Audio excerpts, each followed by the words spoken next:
大家好，返到嚟講冰通呢個網站，我今日會教大家點樣去揾場地。首先返到嚟講冰通呢個網站，然後撳入去揾場地呢個位置，睇下有冇乒乓球場，就可以撳入去睇下啦。私人場地你就可以撳入去，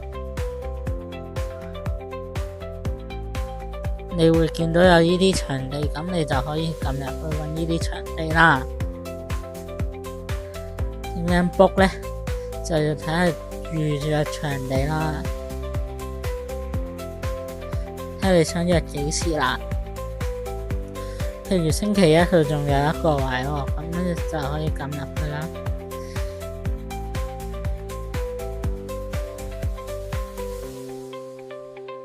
咁你就可以入去試下撳立即預約，咁就要輸入你嘅資料啦，咁就可以噶啦。